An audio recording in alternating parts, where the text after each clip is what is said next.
Today we will discuss about azimuthal quantum number or subsidiary quantum number, which is second between the important four quantum numbers. Azimuthal quantum number describes the shape of orbital or shape of subshell, and it also describes the angular momentum of orbital. ये जो आपका second quantum number है, ये angular momentum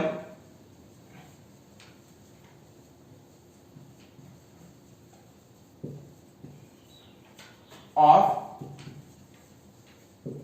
orbital या फिर सब shells की जो एंगुलर मोमेंटम होती है, शेल और ऑर्बिटल की एंगुलर मोमेंटम को ये डिस्क्राइब करता है azimuthal quantum number. Second, it gives the shape of orbital or subshell. Students, पिछले वीडियो में हमने सेल के बारे में थोड़ा सा डिस्कशन किया था, और सेल को आप 9th क्लास से जानते हैं. Cell is the region where an electron revolves. ऐसा रीजन न्यूक्लियस के चारों तरफ जिसके अंदर एक इलेक्ट्रॉन रिवॉल्व करता है, या फिर ऐसा रीजन जिसके अंदर इलेक्ट्रॉन के पाने की संभावना मैक्सिमम होती है, उसे हम शेल कहते हैं. अगर ये शेल और ज्यादा स्पेसिफिकली पढ़ी जाए, या इनके अंदर और ज्यादा हम स्पेसिफिक झांक के देखें या इसको हम स्टडी करें, तो शेल के अंदर सब सेल्स होती हैं, और उन सब सेल्स को बेटा हम ऑर्बिटल्स के नाम से जानते हैं.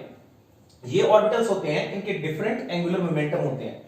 एंगुलर मोमेंटम ऑफ ऑर्बिटल, किसी ऑर्बिटल का एंगुलर मोमेंटम अगर हमें निकालना हो तो हम उसको फाइंड आउट कर सकते हैं. एक फॉर्मूला हमारे पास, L into L plus 1 under the root multiplied by H upon 2 pi, where L equals to azimuthal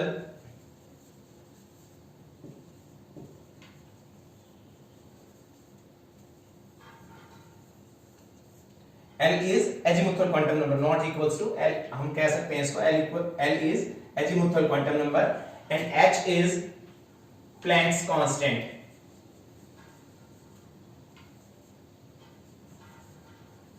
जो H है हमारे पास वो Planck's constant है. ठीक है, H की वैल्यू और L की वैल्यू पुट करने के बाद और पाई की वैल्यू पुट करने के बाद फॉर्मूले में हम इन सभी को रख के हम ऑर्बिटल का एंगुलर मोमेंटम फाइंड आउट कर सकते हैं. अब शेप ऑफ ऑर्बिटल के बारे में हम डिस्कस करेंगे.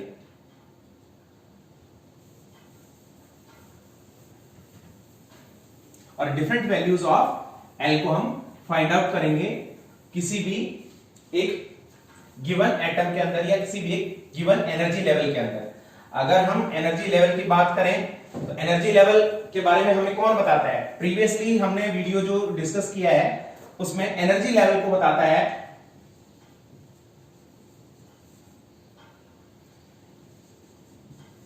एनर्जी लेवल को डिस्कस करता है principal quantum number m.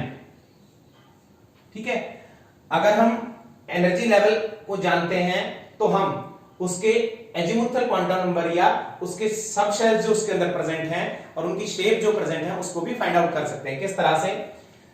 The value of L is dependent upon value of n in this manner, n minus 1 equals to L, या फिर हम कह सकते हैं L equals to n minus 1. अगर हमारे पास n की वैल्यू के बारे में इंफॉर्मेशन होगी तो हम L को फाइंड आउट कर सकते हैं. तो अगर हम n इक्वल्स टू 1 रखें तो L की वैल्यू हमारे पास होगी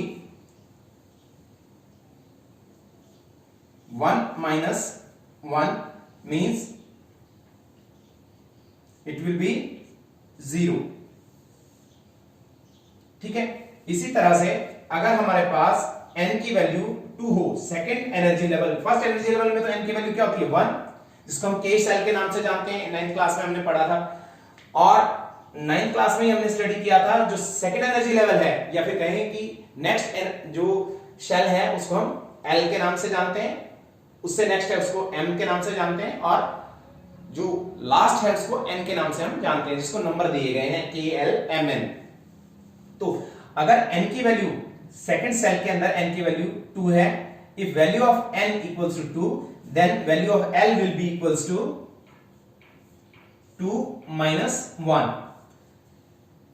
आप जानते हैं 2 माइनस 1 क्या होता है, हमारे पास 1 होता है। लेकिन एक बात याद रखनी है हमें, जब हम एंगुलर मोमेंटम फाइंड आउट करें एजीमुथल क्वांटम नंबर से, या फिर एजीमुथल क्वांटम नंबर हम फाइंड आउट कर रहे हो किसी भी प्रिंसिपल क्वांटम नंबर से, तो ये दोनों वैल्यू इसके अंदर प्रेजेंट होगी। कौन कौन सी? प्रीवियस वैल्यू हमारे पास 0 थी और इसके अंदर 0 और 1 होगी। क्यों? क्योंकि सेकंड सेल पे जब हम जा रहे हैं तो उसके अंदर सेकंड सेल पे हम जा रहे हैं तो उससे पहले फर्स्ट सेल थी, और फर्स्ट सेल के अंदर जो L की वैल्यू है वो वैल्यू सेकंड सेल के अंदर भी L की वैल्यू प्रेजेंट होगी। मींस सेकंड सेल में दो अलग अलग वैल्यूज होंगी L की, 0 और 1। अच्छा, इसी तरह से अगर हम नेक्स्ट सेल के अंदर जाएं n equals to 3, n equals to 3 हो गया तो हमारे पास L will be equals to 3 minus 1। Simple सी बात है, छोटे बच्चे भी इसको बहुत आसानी से कर सकते हैं, लेकिन समझना है आपको, ये जरूरी है। L will be equals to 3 minus 1, तो वैल्यू क्या हो जाएगी हमारे पास? मैथमेटिकली ये वैल्यू हमारे पास आनी चाहिए 2, लेकिन ये वैल्यू होगी 2 1 0, या फिर हम कहेंगे 0 1 2। तो यहां पे तीन अलग अलग वैल्यू लिख दी हैं, किसकी? L की तीन अलग अलग वैल्यू हैं। ये इस बात को रिप्रेजेंट करती हैं कि अगर हम थर्ड एनर्जी लेवल के अंदर देखना चाहें कि डिफरेंट जो ऑर्बिटल्स जो होंगे वो कितनी वैरायटी के ऑर्बिटल्स हो सकते हैं, वो होंगे हमारे पास 1 2 3 डिफरेंट वैरायटी के ऑर्बिटल्स होंगे, जिसके अंदर 0 रिफ्लेक्ट करता है फर्स्ट एनर्जी लेवल के अंदर जो ऑर्बिटल प्रेजेंट था उसको, 1 रिप्रेजेंट करता है जो सेकंड एनर्जी लेवल के अंदर जो ऑर्बिटल आया उसको, और 2 रिप्रेजेंट करता है जो सिर्फ थर्ड एनर्जी लेवल में प्रेजेंट होता है। थर्ड एनर्जी लेवल में जो प्रेजेंट होता है L की वैल्यू वो सिर्फ होती है 2। सेकंड एनर्जी लेवल में जो सिर्फ प्रेजेंट होती है वो होती है 1, और फर्स्ट एनर्जी लेवल में जो प्रेजेंट होती है वो 0 होती है। सिंगल ऑर्बिटल जो होता है वो n की वैल्यू 1 होती है तब होता है। अगर n की वैल्यू 2 है तो उसके अंदर 2 वैरायटी के ऑर्बिटल होंगे, अगर n की वैल्यू 3 है तो उसके अंदर 3 वैरायटी के ऑर्बिटल्स होंगे। और एक और हम केस ले लेते हैं, n equals to 4। If n equals to 4 then L will be equals to 4 minus 1 and it will give mathematically 3। तो हमारे पास कौन कौन सी वैल्यूज हो सकती हैं? 0, L की वैल्यू हो सकती है 0 1 2 3। यहां पे 4 डिफरेंट वैरायटी के ऑर्बिटल प्रेजेंट होंगे, किसमें? जब n की वैल्यू 4 होगी। जो लास्ट सेल जो हम डिस्कस कर रहे हैं KLMN, n शेल के अंदर n की वैल्यू होगी 4, L की वैल्यू होगी 0 1 2 3। तो अगर फोर्थ सेल के बारे में हम डिस्कस करेंगे, यहां पे 4 डिफरेंट वैरायटी के ऑर्बिटल प्रेजेंट होंगे। अगर थर्ड एनर्जी लेवल या n की वैल्यू 4 के बारे में हम डिस्कस करें, थर्ड एनर्जी लेवल या थर्ड सेल के बारे में डिस्कशन करेंगे, तो यहां पे 3 अलग अलग वैरायटी के ऑर्बिटल प्रेजेंट होंगे। और अगर हम सेकंड सेल के बारे में डिस्कशन करें तो यहां पे 2 डिफरेंट वैरायटी के ऑर्बिटल होंगे, और फर्स्ट सेल के अंदर सिर्फ एक ही वैरायटी का ऑर्बिटल प्रेजेंट होगा। अब ये आपको बात याद रखनी है, अगर L की वैल्यू 0 हो तो ये s ऑर्बिटल होगा, ठीक है, और 0 है फिर अगेन s ऑर्बिटल। ऑर्बिटल बेटा सब सेल होती है। 1 जो प्रेजेंट है वो p ऑर्बिटल को इंडिकेट करता है। मैं इन सभी के बारे में आपको बताता रहूंगा। फिर से 0 s ऑर्बिटल, फिर से 1 p ऑर्बिटल, और ये जो है 2 यहां पे इंडिकेट करता है, L की वैल्यू 2 इंडिकेट करती है d ऑर्बिटल, ठीक है। फोर्थ सेल के अंदर आप देखेंगे s ऑर्बिटल भी प्रेजेंट है। 1 जो है वो इंडिकेट करता है किसको? p ऑर्बिटल को। 2 इंडिकेट करता है d ऑर्बिटल को, और अच्छे से मैं इसको साफ साफ लिख देता हूं, ये d ऑर्बिटल को शो करता है। और जो थर्ड जो वैल्यू है L की 3 वैल्यू जो है ये f ऑर्बिटल को शो करती है। अच्छा, मैंने आपको अब थोड़ी सी एक डिफरेंट बात बताई है, यहां पे ऑर्बिटल्स के बारे में बताया, सब सेल्स के बारे में बताया है, और 3 डिफरेंट टाइप की सब सेल मैंने आपको बताई हैं, एस सब सेल, पी सब सेल, डी सब सेल और एफ सब सेल।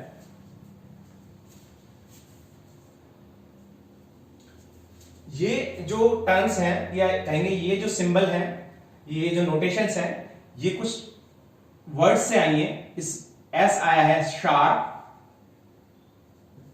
शार्प वर्ड से, पी प्रिंसिपल से और डी डिफ्यूज्ड से, और एफ जो है वो आया है फंडामेंटल से। ये तो इनकी टर्मिनोलॉजी किस तरह से इन टर्म्स को लिया गया है, एस पी डी एफ, लेकिन ये डिफरेंट वैरायटी के ऑर्बिटल्स को इंडिकेट करते हैं। एस जो है वो सिंपलेस्ट ऑर्बिटल है जो स्फेरिकली सिमेट्रिकल है। पी ऑर्बिटल डंबल शेप होता है और ये 3 डिफरेंट पी ऑर्बिटल होते हैं। डी ऑर्बिटल 5 डिफरेंट ऑर्बिटल होते हैं और F orbital 7 different sub orbital होते हैं। ऑर्बिटल्स के भी और सब ऑर्बिटल हैं, ठीक है। तो ये 7 होते हैं सब ऑर्बिटल। इसके अंदर 5 सब ऑर्बिटल होंगे बेटा, इसके अंदर 3 सब ऑर्बिटल होंगे और ये सिंगल सब ऑर्बिटल, ठीक है। और ये स्फेरिकली सिमेट्रिकल है, डंबल शेप है, ये भी डंबल शेप है, डगनेट शेप है। इसके अंदर डंबल शेप और डगनेट शेप का मिक्सचर है।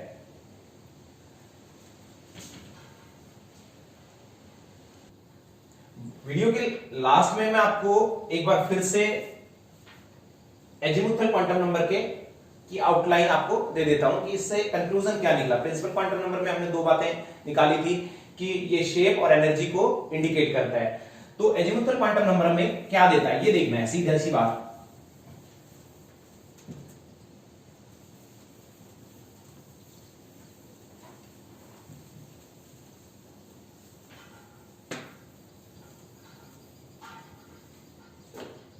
प्रिंसिपल क्वांटम नंबर हमें शेल के बारे में इंफॉर्मेशन देता है और एनर्जी के बारे में,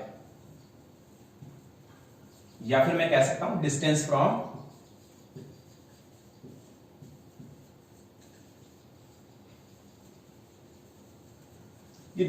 न्यूक्लियस के बारे में इंफॉर्मेशन देता है। एल एजीमुथल क्वांटम नंबर और सब्सिडरी क्वांटम नंबर हमें सब सेल्स की शेप के बारे में बताता है कि शेप क्या होगी इसके अंदर, जो शेल के अंदर सब सेल प्रेजेंट है उसकी शेप। और ये बताता है एंगुलर मोमेंटम ऑफ ऑर्बिटल का एंगुलर मोमेंटम बताता है। और एल की वैल्यू को डिसाइड करने का तरीका है मैथमेटिकली, अगर उसको फाइंड आउट हम करना चाहें तो वो होगी n-1। अच्छा, एक चीज और हमने देखी, if L equals to 0 then it will have s orbital only.